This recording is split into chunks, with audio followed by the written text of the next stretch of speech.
राहुल गांधी जी तो खुद विदेशी मटेरियल है। उनके ऊपर भी मेड इन इंडिया लिखा हुआ है। जो पुराना दौर है तेजस्वी यादव जी का, वो तो तालिबान जैसा ही था, तो उन्हें तालिबान से बहुत मोहब्बत है, इसलिए तालिबान याद आ रहा है। मुझे लगता है तेजस्वी यादव जी ने युद्ध शुरू होने से पहले ही हार मान ली है। उन्हें लगने लगा है कि बिहार में नरेंद्र मोदी जी के नाम पर एक बार फिर भाजपा की, एनडीए की प्रचंड जीत होगी। वो सोच रहे हैं कि ये वोटर लिस्ट, चुनाव आयोग और इसका पहले से ही जुगाड़ करके रखें, ताकि हार की जिम्मेदारी खुद उन पर ना आए। इंडिया गठबंधन का सम्मेलन कल हुआ था, मीटिंग हुई थी।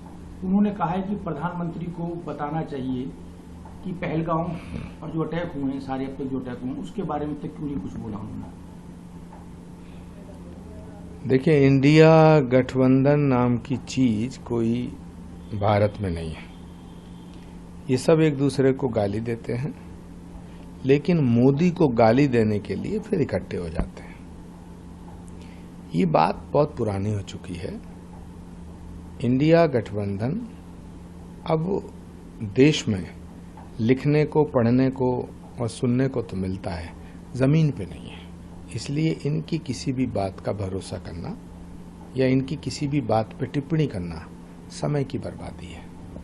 राहुल गांधी ने एक ट्वीट किया है, उसमें लिखा है कि टीवी सबसे छोटा प्रोडक्ट है, उसके सामान भी चाइना से बनकर आता है और उस पर मार्क लगता है मेड इन इंडिया।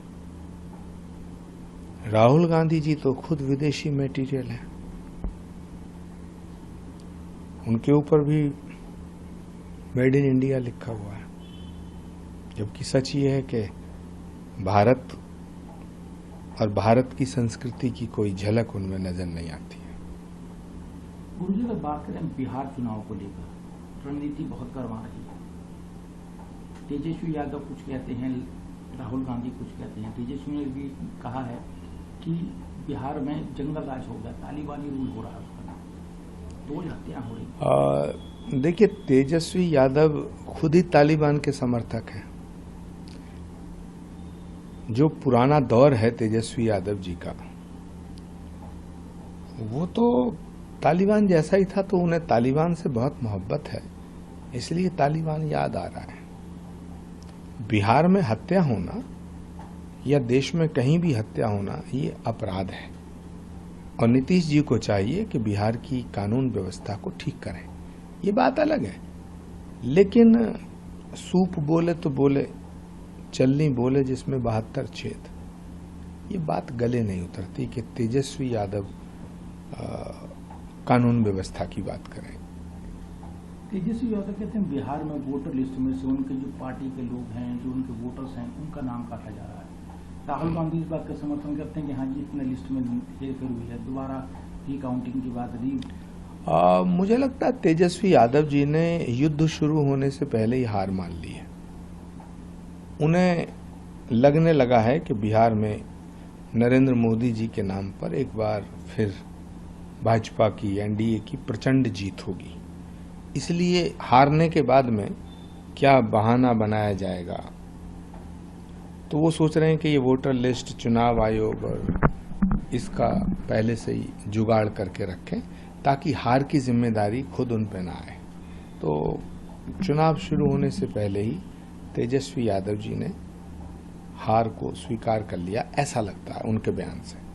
वही महाराष्ट्र में हिंदी और मराठी को लेकर बड़ा बवाल हो रहा है। निशिकांत दुबे ने कहा है कि बिहार और यूपी आकर देखें, पता लगेगा। हिंदी और मराठी पे बयान देने वालों को ये सोचना चाहिए कि दोनों की जो मातृभाषा है, जहां से पैदा हुई है हिंदी और मराठी, वो संस्कृत है।